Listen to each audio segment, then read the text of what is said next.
ഇപ്പൊ എന്താ സംഭവിച്ചത്? വിധിച്ചു എല്ലാരും കൂടെ ശിംജിതയാണ് കുറ്റക്കാരിന്ന്. അത് തെറ്റാണ്. അതാ തീർച്ചയായിട്ടും സത്യസന്ധമായ കാര്യങ്ങളാ ഈ പറയുന്നത്. 100%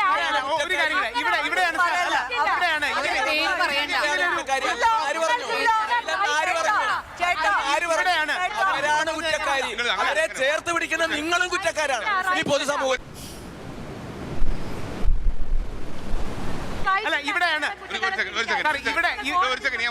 ഇവിടെയാണ് നമ്മളിത് പുരുഷനും സ്ത്രീയായി നിന്നൊരു ജെൻഡർ വാർ അല്ല.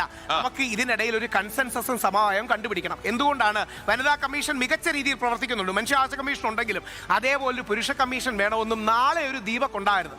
നാളെ ഒരു ദീപകിന് പ്രശ്നമുണ്ടെങ്കിൽ ഇടപെടാനും അടിയന്തരമായി സപ്പോർട്ട് ചെയ്യാനും ഒരു മെക്കാനിസം വേണം. അത് സ്ത്രീ ഓൾറെഡി മനുഷ്യാവകാശ കമ്മീഷൻ ഉണ്ടെങ്കിൽ വനിതാ കമ്മീഷൻ ഉണ്ടല്ലോ, അതേപോലെ ഒരു പുരുഷ കമ്മീഷനും വേണം. പോത്തിന്റെ അടുത്ത് വേദം മൂന്നിട്ട് എന്താ കാര്യം? ആ ദീപകിന്റെ മരണമടക്കം ആ കാരണത്തിലേക്ക് ഇന്ന് കേരളം പോവുകയും കേരളത്തിലെ ഇത് കഴിഞ്ഞ് അവസാനിപ്പിക്കുകയാണ്. സാറിന്റെ ഈ ചാനലിൽ വെറുതെ ഒരു പോൾ എടുത്തു നോക്കുക, പുരുഷ കമ്മീഷൻ വേണമെന്ന്, മെൻസ് കമ്മീഷൻ വേണമെന്ന്. ഇന്ന് രാജ്യസഭയിലും കേരളത്തിലും അടക്കം 90% ആൾക്കാരും പറയും ഇത് കാലഘട്ടത്തിന്റെ ആവശ്യമാണ്. ആ ആവശ്യം പറയുന്നത് കേട്ടിട്ടല്ല. അതാണ് ജനാധിപത്യം മാഡം.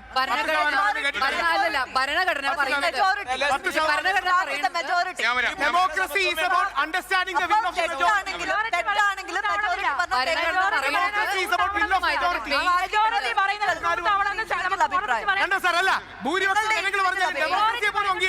കാലുമടക്കി ഒരു ചവിട്ട് കൊടുത്താലേ ഏത് അമേരിക്കക്കാരനും സൈഡ് വരും. അവർ കംപ്ലൈന്റ് കൊടുത്തിട്ടുണ്ട്, എന്റെ നേരെ സെക്ഷൽ അസോൾട്ട് ഉണ്ടായിട്ടുണ്ട്. ആ സാഹചര്യത്തിലാണ് അവർ കൊടുത്തിട്ടുണ്ട്. തെറ്റാണ്. അവർ ഇതുവരെ പരാതി കൊടുത്തിട്ടില്ല. ഇതുവരെ സാറിനെ പോലുള്ള മാന്യന്മാര് ഇതുപോലുള്ള അലവലാളികൾ കൊണ്ട് നടക്കരുത്. അല്ല, എന്നാൽ ഈ കേസിലെ അതിജീവിതയെ കുറിച്ച് പറയൂ. ബാക്കി ഈ കേസിലെ അതിജീവിത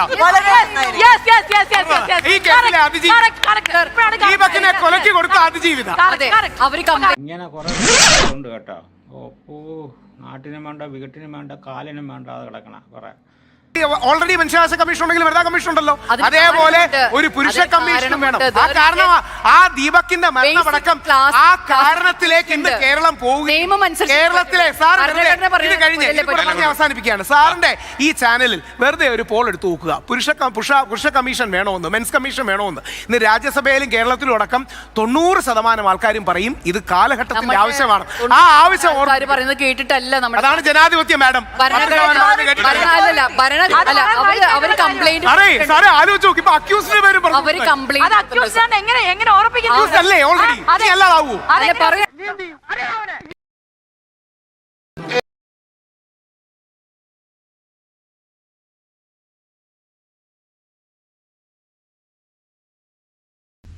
ഇത് പറഞ്ഞിട്ട് പോകുന്ന എന്റെ പേര് മറക്കാതിരുന്നാ മതി, കാർത്തികേയൻ.